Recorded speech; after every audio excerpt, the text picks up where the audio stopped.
Assalamualaikum warahmatullahi wabarakatuh. Waalaikumsalam. Pertama-tama kami mengucapkan terima kasih kepada kawan-kawan media yang sudah bersedia menunggu. Kami berdebat selama lebih dari 5 jam, 6 jam berapa ya? Iya, jam lebih. Dan alhamdulillah suasana kondusif, tentu ada plus dan minusnya ya. Dan kita tahu kawan-kawan semua bahwa RRT itu ditersangkakan dengan 6 pasal. Satu pasal 310 KUHP dengan ancaman hukuman 9 bulan, 311 KUHP dengan ancaman hukuman 4 tahun, kemudian 27A Undang-Undang ITE dengan ancaman hukuman 2 tahun, 28 ayat 2 Undang-Undang ITE dengan ancaman hukuman 6 tahun, kemudian pasal 32 dengan ancaman hukuman 8 tahun dan pasal 35 dengan ancaman hukuman 12 tahun. Selama proses berdiskusi kita tidak melihat sesungguhnya ada sesuatu yang pantas dikenakan kepada mereka bertiga ini. Terutama misalnya pengenaan pasal 32 dan 35. Karena dari uraian pihak lawan, mereka sebenarnya melakukan pengaduan-pengaduan ya penghinaan, pencemaran nama baik dan lain sebagainya. Tiba-tiba jumping up dengan pasal 32 dan 35. Tetapi ternyata pasal itu dimintakan oleh Pak Jokowi juga. Nah itu. Jadi dalam pasal 32 dan 35 dengan ancaman hukuman 12 tahun itu adalah dari laporan Pak Jokowi sendiri. Sementara laporan-laporan yang lain itu hanya pasal 160 yang tidak dikenakan pada mereka, kemudian pasal 28 ayat 2 yang dikenakan dengan ancaman hukuman 6 tahun. Jadi 6 tahun. Jadi kawan-kawan semua tadi juga ditunjukkan ijazah analognya. Oke? Nothing surprise sebenarnya. Karena yang kita temukan ya podo sama dengan yang kita lihat selama ini. Nah, selanjutnya saya akan memberikan kesempatan kepada Mas Roy, kemudian respon dan kemudian Dr. Tifa untuk menyampaikan hal-hal yang ingin disampaikan. Ahli perlu nggak menyampaikan? Ahli satu lah. Pak Ahli, Pak Tony. Pak Tono. Ya, Pak Tono ya. Ya, Oke. Silakan, Mas Roy. Bismillahirrahmanirrahim. Ya tadi sudah disampaikan dari awal dan alhamdulillah kami bertiga plus ada 3 ahli yang tadi ada di dalam, ada ahli pidana Bapak Didit, kemudian ada ahli teknologi forensik ya, itu adalah Pak Prof Tono Saksono, dan kemudian juga ahli satu lagi yaitu Pak selain Pak Ridho Ramadi, Dr. Ridho Ramadi. Jadi semua memberikan keterangan. Ada beberapa poin yang ingin saya tambahkan karena tadi mungkin belum disampaikan oleh Mas Refli. Yang pertama adalah ya gitu bahwa akhirnya kita mengetahui bahwa biang kerok atau dalang dari semua ini adalah orang namanya Joko Widodo. Ya gitu, karena selama ini dia selalu mengatakan, saya tidak melaporkan orang, saya tidak melaporkan pasal, saya hanya melaporkan kejadian atau peristiwa. Bohong. Ya, gitu jelas betul kita tadi diperlihatkan laporannya LP atas nama Joko Widodo.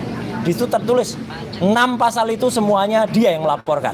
Ya gitu, jahat banget ini. Kalau kata kata Cinta kepada Rangga dalam film Ada Apa Dengan Cinta, Ada Apa Dengan Cinta 2. Kamu itu jahat, itu jahat banget. Ya itu. Jadi artinya itulah pasal yang ada. Ya 32, 35 dan tadi kami mempresentasikan di dalam. Termasuk yang tadi saya presentasikan di awal dengan judul sebelum kami masuk tadi bahwa kami tetap kekeh dengan apa yang namanya 99% palsu itu kalau dalam bahasa saya. Karena di dalam kita tadi juga menyampaikan tentang beberapa hal, misalnya soal-soal perbandingan-perbandingan dan juga tentang kelakuan si Andi Aswan dan lain sebagainya. Ya, tapi itu lain soal. Nanti akan kita bahas terus.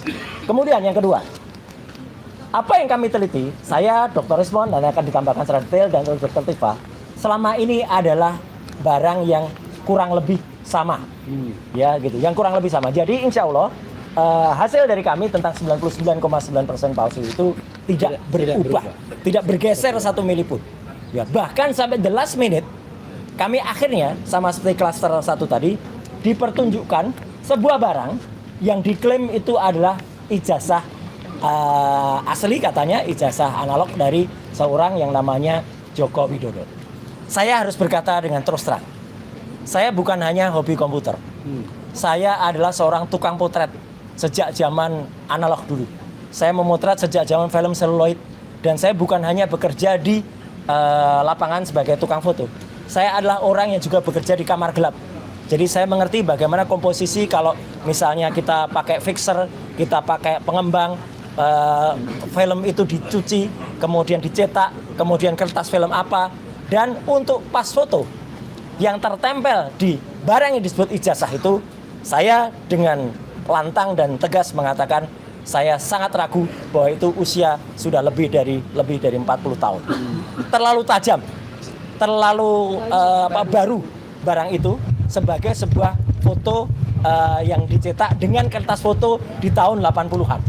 Ya, karena kertas foto di tahun 80 itu ada usianya. Bahkan ijazah Dr. Rismond sendiri yang usianya baru sekitar 20 tahunan kira-kira. 23 tahun. Itu pun sudah mulai berburam. Ya, ini masih sangat tegas dan jelas. Ya, tidak seperti. Kemudian khusus untuk detail itu, alhamdulillahnya kami meskipun diminta untuk melihat, kami tetap tidak boleh memegang. Ya, kami tidak boleh merasakan. Padahal dia bilang, saya satu lawyernya, saya sudah merasakan itu. Kami tidak boleh megang, bahkan mengintip saja untuk melihat ketebalan kertasnya saja tidak boleh. Ya, padahal itu penting sekali. Apalagi memotret. Karena kami dan tetap ada satu pertanyaan besar.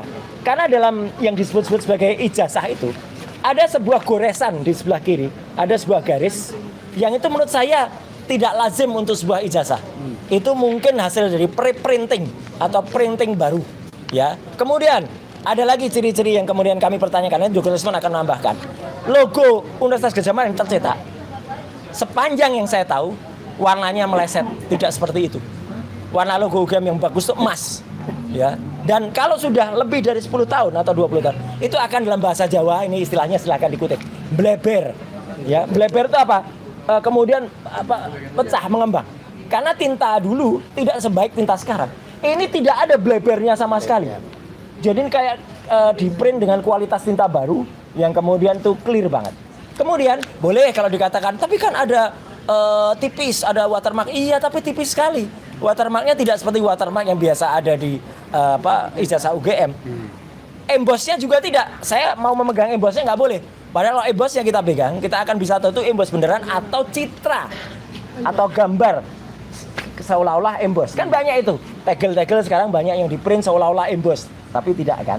Nah, kemudian nanti mungkin Dr. Rismond yang akan menerangkan kalau ada keanehan juga. Karena dalam ijazah itu juga kan ada dua tipe pencetakan. Logo dulu baru tulisan atau tulisan dulu baru logo. Yang jelas pada ijazah yang ditunjukkan tadi tetap berbeda dengan contoh atau perbandingan ijazah yang lainnya.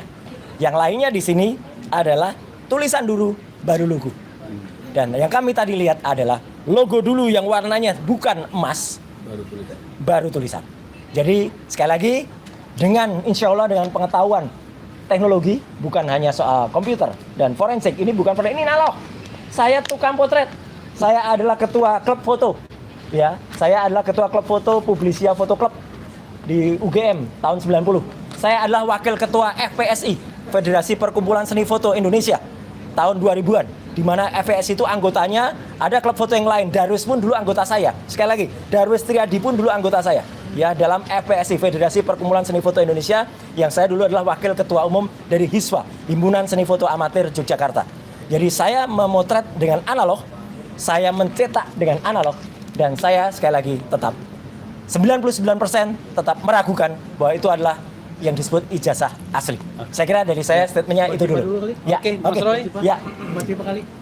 Siapa? Saya dulu. Mbak Tifa dulu atau ya? Dr. Tifa juga mungkin biar ada variasinya. Oke, ya. Tifa dulu. Silakan. Di tengah boleh? Geser. Oke. Sudah ya. RTR. Ya, silakan dong. Ya, bismillahirrahmanirrahim. Assalamualaikum warahmatullahi wabarakatuh. Ya, saya memberikan perspektif yang berbeda ya. Jadi begini, ijazah Joko Widodo ini hanya satu dari 700 dokumen yang diperiksa oleh yang disita oleh Polda Metro Jaya, yang merupakan serangkaian dokumen yang untuk melakukan kemudian kami jadi tersangka ya. Nah, ada beberapa dokumen yang sangat penting yang baru ini juga diberikan klarifikasi oleh Rektor UGM ya, dan sebelumnya juga oleh mantan Rektor UGM Profesor Sofian Effendi, dan sebelumnya lagi Bareskrim waktu presentasi gelar perkara di tanggal 22 Mei 2025 pun juga menyampaikan satu fakta menurut mereka yang sangat penting, yaitu bahwa Joko Widodo ini bukan entry masuk ke Universitas Gadjah Mada itu dari sarjana, dari strata 1, tapi dari sarjana muda.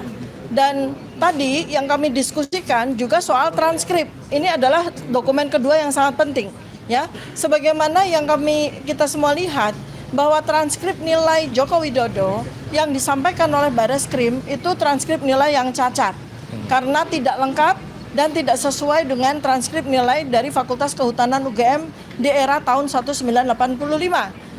Kebetulan kami bertiga punya spesimen, ya, punya spesimen transkrip nilai Fakultas Kehutanan UGM keluaran tahun 1985 yang sangat berbeda dengan transkrip nilai yang disita oleh kepolisian, ya, dan ini bisa kami buktikan nanti bahwa transkrip nilai keduanya itu betul-betul sangat berbeda.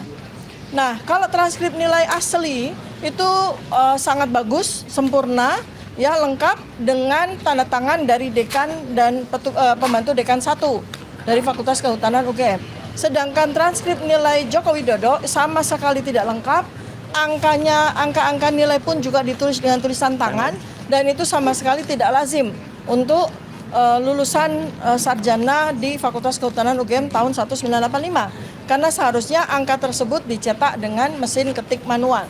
Ya, dan yang paling penting lagi adalah bahwa transkrip nilai Joko Widodo tidak ada tanda tangan dari dekan dan pembantu dekan 1. Sedangkan transkrip nilai asli tahun 1985 ada tanda tangan dekan dan tanda tangan pembantu dekan 1. Itu yang bisa saya sampaikan, dan selebihnya berbagai macam diskusi yang tadi yang 6 jam, ya, tadi kami jalani. Kami berterima kasih, ya, kepada Polda Metro Jaya karena suasananya sangat baik, ya, diskusinya berjalan dengan baik. Bagus, ya, santai, dan kami diberikan kesempatan yang sangat luang untuk menyampaikan berbagai macam keterangan maupun pertanyaan. Ini sangat berbeda situasinya dengan gelar perkara khusus di tanggal 9 Juli 2025 di Bareskrim. Jauh sekali, ya. Jadi kami appreciate dengan Polda Metro Jaya karena menyelenggarakan gelar perkara khusus yang jauh lebih bagus, jauh lebih berkualitas, dan jauh lebih memuaskan bagi kami karena kami bisa memberikan penjelasan yang sangat luas, ya, pada forum tersebut. Ya, itu yang bisa saya berikan. Selanjutnya Bang Rismon akan Mungkin menambah. sebelum Rismon, Prof. Tono. Oh, Prof. Tono dulu. Siap. Jadi kawan-kawan semua, Prof. Tono ini adalah salah satu ahli yang kita bawa. Tadi yang Ya, luar biasa pelan Pak Tono. Ya. Salah satu sedikit sebelum Prof. Tono, berbedanya dengan yang Bareskrim dulu ketika Bareskrim itu di Bareskrim gelar perkara, saya tersenyum saja dikatakan Pak Roy kok tersenyum terus sih, saya ini serius loh. Ya, itu dikatakan oleh Juhandani waktu itu. Ya gitu, jadi gitu aja nggak boleh. Tapi tadi kita boleh, hanya kok nggak boleh pegang. Gitu aja. Silakan Prof. Silakan Prof. Ya, Prof. Baik, terima kasih sekali atas kesempatannya. Sebagai peneliti dan sebagai akademisi, saya harus ngomong apa yang saya bisa katakan. Tapi kalau saya belum yakin, saya tidak mau. Baru diketahui bahwa mata saya ini yang kiri ini hanya tinggal 40%. 40%. Karena saya kena glaukoma, ya. Jadi saya tidak bisa memberi komentar tentang detail, tentang emboss, tentang watermark gitu. Saya nggak boleh. Tapi kalau dari foto saya ini terlalu tajam. Kalau untuk 40 tahun seperti itu memang terlalu tajam. Yang masih saya anukan juga adalah soal ukuran panjang lebarnya itu. Saya cuma membayangkan apa ukurannya gitu. Sama nggak ya dengan ijazah UGM yang saya miliki gitu ya. Prof. Tono Saksono ini juga lulusan UGM, ya, S1-nya. Ya, jadi itu. Jadi itu saja yang saya kira saya perlu anukan. Yang tidak bisa saya makanya tadi dalam pertemuan dengan di gelar perkara itu saya sarankan di scan dengan minimum 7.000 DPI. Ya. Minimum 7.000. Kalau bisa sampai 15.000 itu bagus sekali. Karena kalau begitu kita bisa menganalisisnya dengan sangat akurat lah gitu ya. Jadi di luar foto yang memang sangat terlalu tajam, kemudian ukuran yang itu tadi saya nggak bawa kacamata, jadi saya agak siap, Prof. Iya, memang saya biasa baca HP itu nggak pakai kacamata, jadi tadi nggak terbawa kacamata.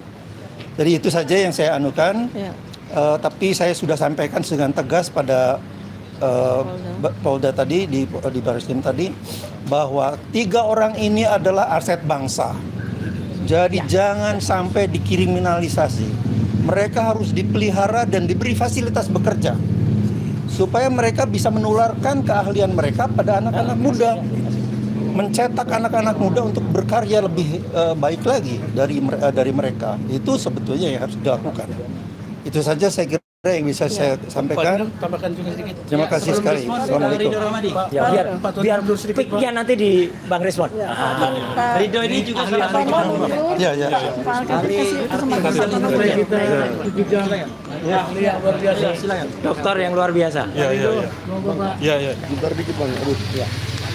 Ya, jadi tadi dalam kesempatan di atas tadi sebagai ilmuwan, sebagai praktisi juga, kami mencoba menyampaikan beberapa hal yang sifatnya teknis. Ini nanti bisa dibagikan juga. Kita menganotasi source code yang dibuat oleh Dr. Rismon. Jadi tujuan anotasi ini adalah mempermudah ya masyarakat umum atau orang awam untuk membaca setiap baris kode yang dibuat oleh Dr. Rismon ketika melakukan analisis. Jadi di sini juga menjelaskan mana yang dituduhkan atau dikira itu mengedit, itu bisa dilihat langsung di sini. Jadi ada 28 source code, ini yang kita buat ada 9 bab. Jadi nanti ini bisa digunakan. Kemudian juga kita sampaikan apa yang dilakukan Dr. Tifa itu adalah kajian neuropolitika, sebuah simpul keilmuan yang menggabungkan neuroscience, kemudian psikologi kognitif, dan juga ilmu politik kritis. Ya. Ini satu ciri sains di negara maju. Neuroscience dan neuropolitik sendiri itu kita tunjukkan sudah kajian yang established selama dari tahun 80-an. Kebaruan yang dibawa oleh Dr. Tifa itu justru menggunakan data ekspresi mikro dari wajah. Itu yang relatif baru. Itu sebenarnya satu standar yang digunakan di berbagai negara maju, terutama di contohnya ya yang digunakan itu adalah yang menggunakan adalah seperti FBI, CIA, itu sudah standar untuk melihat untuk siapa yang bohong, siapa yang tidak, itu sudah biasa saja digunakan. Jadi begitu neuropolitika menggunakan input yang namanya face action coding system, ini sebuah kebaruan, dan juga kita sampaikan bahwa ini Dr. Tifa berhak tidak melakukan analisis ini, kan beliau dokter dan segala macam.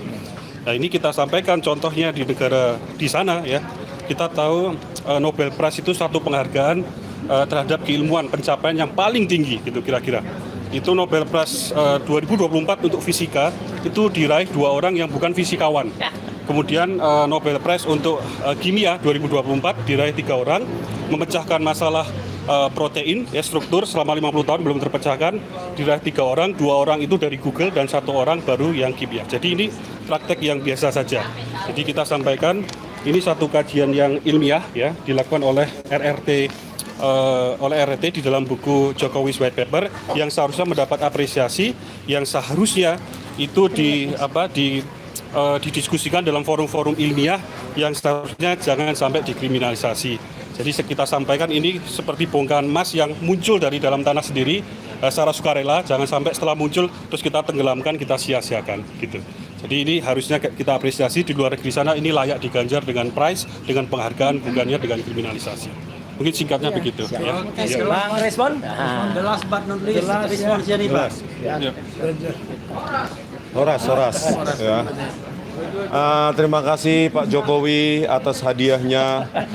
Kemarin masih menyangkal bahwa saya hanya melaporkan peristiwa, tidak pasal, tidak orang. Ternyata semua dilakukan. Bohong. Orang juga dilaporkan ya. Oh, udah dilaporkan. Orang juga dilaporkan dan pasal yang mengerikan 32 dan 35 itu dari Jokowi juga ternyata. Dan kami ditunjukkan secara langsung. Terima kasih Pak Jokowi, kekejamannya luar biasa ya. Kami meneliti ijazah Anda yang Anda pakai sebagai presiden 2 periode. Anda kasih rakyatmu yang telah membayar hidupmu, pajakmu ya sampai saat ini, anakmu. Kau laporkan kami pasal 32 dan 35 ya, yang hukumannya jauh lebih berat daripada maling uang rakyat. Bayangkan ya, maling uang rakyat. ada apa sih sebenarnya dengan ijazahmu? Ya. Tadi kami bukan dikasih lihat sih ya, suruh ngintip.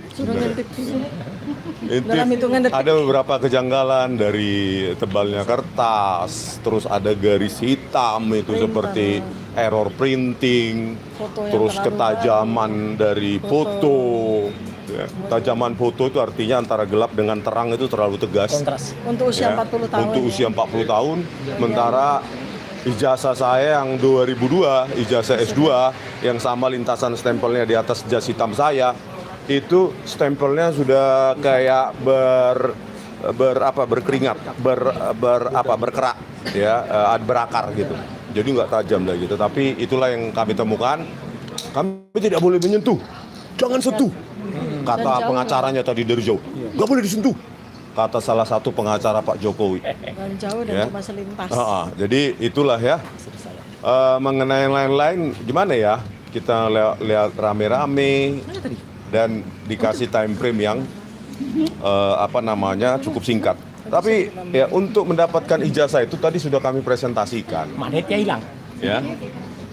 Di manakah Pak Jokowi KKN sampai detik ini belum terjawab?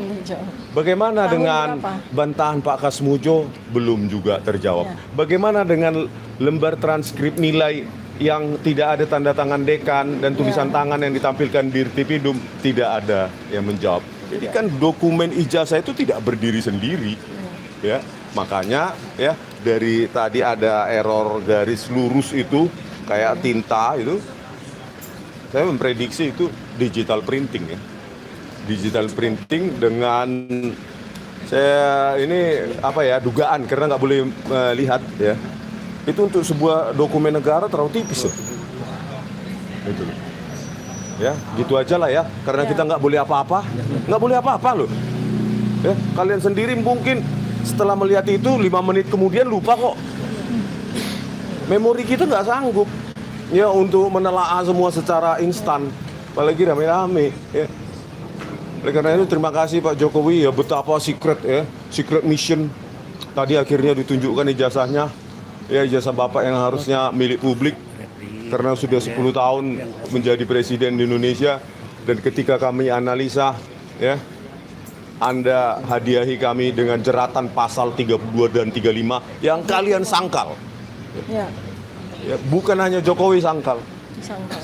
tapi itu juga pengacaranya itu juga nyangkal. Kami tidak menyebut nama, kami tidak menyebut pasal, kami hanya menyebut peristiwa. Kata ada pengacara nyorong Batak itu kan. Nah, itu. Padahal semua tadi laporan, ada semua. Ternyata Ya, bukan hanya peristiwa, pasal 6 pasal ya, Ya. termasuk 32 dan 35 dan ada nama. Wow, Jahat. jahat. Ya. kok jahat banget sih kamu? Seperti ada dendam pribadi ya sama kami. Padahal kami membayari Anda hidup, gaji, dan sekarang colomadu berapa puluh ribu kami nggak tahu ya, dan pensiunan 30 juta, biaya satpam, biaya listrik, air, beras. Rumah dinas ratusan Setidaknya keringat saya ada di situ, pajak saya ada Anda makan. Walaupun pajak saya murahan, ya menurut Anda, tapi pasti ada keringat saya, pajak saya yang Anda makan, Anda terima tiap bulan pensiun Anda. Ya, oleh karena itu teman-teman semua, ya, dengan adanya secret ngintip begini, udahlah kalian jawab sendiri lah itu. Ya, kalau benar, ya kalian ada di sini tunjukkan aja, nah. Atau tampilkan secara di scan dengan berapa DPI, ya, mau 50.000 DPI juga oke. Nah, analisa. Tapi ya itulah hak rakyat kita di Indonesia ini. Betapa kasihannya kalian dan saya, ijazah presidenmu pun yang sudah 2 periode, kalian nggak punya hak untuk melihat demokrasi Indonesia. Saya kira bukan hanya stagnan, tapi mundur.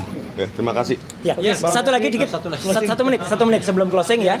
Sekali lagi saya akan cerita sedikit kenapa memang saya taruh terakhir, karena sedikit berbeda, tapi ini adalah kebohongan, sekali lagi kebohongan. Jadi kami tadi, alhamdulillah sekali lagi terima kasih diperlihatkan oleh Pak Direskrim ya, Pak Imam Menandin Kombes, bahwa ternyata memang kalau menurut bukti tadi, ijazah yang konon disebut ijazah itu disita tanggal 23 Juli. Berarti itu menunjukkan apa yang ditampilkan pada tanggal 25 dan 19 November yang lalu oleh seseorang namanya Andi Aswan, itu adalah dia bohong sekali lagi. Bahwa dia katakan mendapatkan scan. Kami tanyakan tadi, saya tanyakan sempat bisik-bisik kepada penyidik. Setelah disita, ada nggak yang pinjem pakai barang yang sudah disita? Tidak ada. Itu di lock atau disegel. Ya, tidak ada. Setelah 23 itu tidak pernah. Dan tidak mungkin seorang Andi Aswan mengatakan baru kemarin nih kayak saya scan asli. Bahkan sekali lagi hasil scan asli itu sekali lagi adalah milik Dian Sandi Utama yang dulu diposting tanggal 1 April. Ya, kemudian dikoreksi sehingga akibatnya apa? Logo UGM jadi pating pletrot. Ya, pating pletrot tuh benjo, jelek banget. Ya, tadi memang logo yang ada di yang disebut-sebut ijazah itu tidak seperti ini.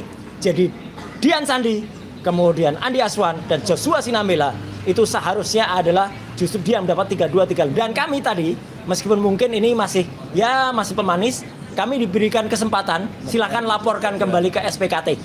Ya, jadi kalau kami melapor lagi di SPKT dan ditolak lagi, ya, nah itu berarti ada sesuatu janji yang tidak ditunaikan ya oleh Pak Dirreskrim Saya kira itu ya tambahannya, silakan ditutup. Ya, kawan-kawan semua terima kasih ya. Tidak Di tengah bang, tengah bang, bang di tengah bang. Tambahkan. Oh, Bang, di tengah, Bang. Iya, iya.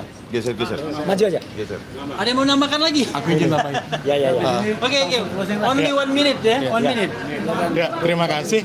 Dari dalam gelar perkara khusus tadi, ada satu saya menambahkan apa yang sudah dijelaskan oleh Dr. Tifa dan Dr. Rismon. Dan di Bareskrim, waktu di Bareskrim itu ada ditunjukkan transkrip nilai. Nah, pada saat gelar perkara khusus hari ini, dari penyidik tidak menunjukkan transkrip nilai, hanya ditunjukkan adalah ijazah dan ijazah SMA dan ijazah S1 dan juga 4 laporan polisi. Jadi sebelum dapat ijazah tentunya ada transkrip nilai. Nah, dalam gelar perkara hari ini tidak ditunjukkan oleh penyidik. Itu aja. Terima kasih. Tapi katanya dimiliki kawan-kawan semua, Tidak, terima kasih ya atas kehadirannya. Perjalanan sepertinya masih panjang. Besok-besok kita akan mengajukan ahli dan saksi yang meringankan. Dan mudah-mudahan doakan saja ini semua beres, akan mendapatkan amin. keadilan bagi RRT terutama. Nanti kita akan update lagi perkembangan selanjutnya ya dengan kita semua. Makasih. Wassalamualaikum. Terima kasih teman-teman semuanya ya atas kesabarannya. Selain itu juga mereka minta ditunjukkan PLP terhadap mereka, dan memang selama ini belum diakui penyidik, tapi tadi tempat yang tersebut sudah ditunjukkan oleh satu siapa penyidik kali dan pasal-pasal apa saja yang juga yang tadinya seolah-olah pasal-pasal ini dibuat oleh penyidik yang dilakukan oleh para pelapor. Biar langsung catatan bahwa ini masih dalam penyidikan, silakan dicari buktinya. Kalau memang ada maka dikeluarkan, tapi kalau tidak ada tentu bisa jadi drop. Dan sampai hari ini memang semua pasal itu tetap menjadi tersangka, artinya didukung oleh alat bukti yang cukup.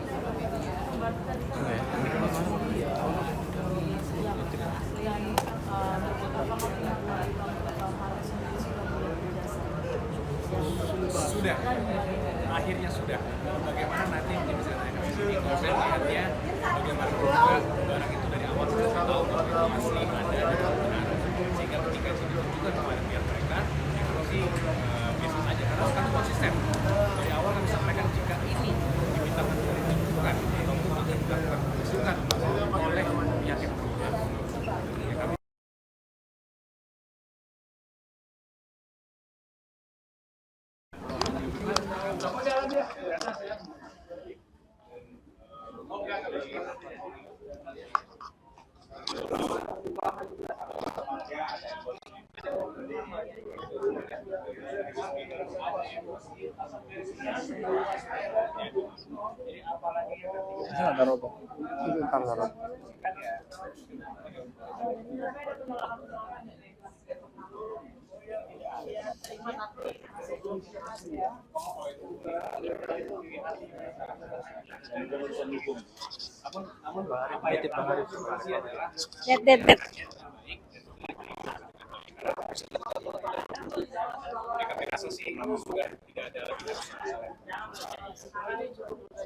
Harapannya begitu.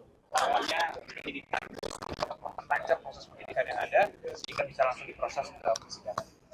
Karena kembali lagi perlu saya highlight dulu, tujuan kami melaporkan adalah agar Pak Jokowi mendapatkan keadilan dan kepastian hukum. Karena kalau tidak ini proses sampai ada putusan pengadilan, semua masih akan bertanya, asli nggak ijazah Pak Jokowi? Dan yang kedua adalah tujuannya untuk memulihkan nama baik Pak Jokowi dan juga keluarganya. Jadi sangat penting kami rasa untuk ini proses tetap dilanjutkan. Dan dengan adanya proses tadi ditunjukkan ijazah aslinya kepada para tersangka, saya rasa ini dapat memudahkan proses penyidikan yang sedang berlangsung. Gitu. Ijazah yang selama ini beredar, apakah sama dengan ditunjukkan di sama. Itu nanti mungkin di persidangan bisa terlihat. Karena masing-masing kan bisa menilai sendiri, bisa mengajukan ahli dari pihak tersangka yang nantinya akan terdakwa bisa mengajukan juga ahli. Yang nanti di pengadilan itu semua akan diuji. Mungkin sebelum gelar perkara ini dilakukan tadi sudah ada komunikasi belum? Tentunya kami selalu melaporkan perkembangan yang ada, termasuk bahwa ada gelar perkara khusus, Pak. Cuman jujur saja kita tidak mengetahui bahwa akan ditunjukkan.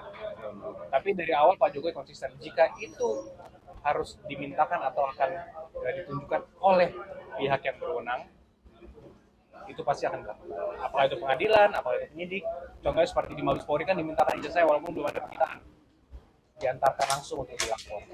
Jadi itulah kembali lagi kita kembali kepada apa tujuan kita melaporkan untuk mendapatkan keadilan dan kepastian hukum. Ada dua ahli yang dihadirkan dari pihak kepolisian. Fungsinya apa Pak? Tadi sih hanya ada 3 ahli ya yang diajukan mereka itu untuk hanya pemaparan mengenai perkaranya yang nantinya kami juga sudah sampaikan lebih baik nanti diperiksanya di BAP saja sehingga itu bisa masuk ke berkas perkara kan itu hak para tersangka.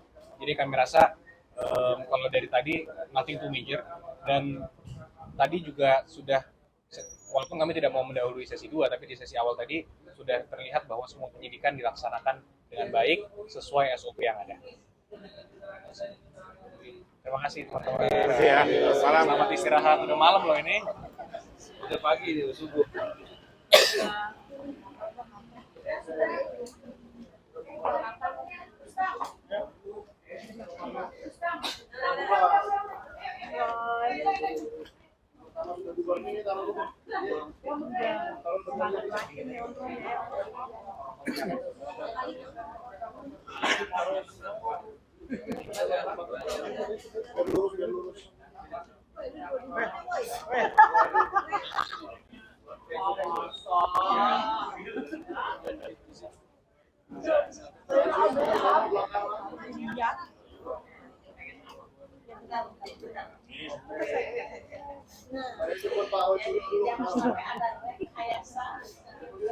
Dan lain sebagainya.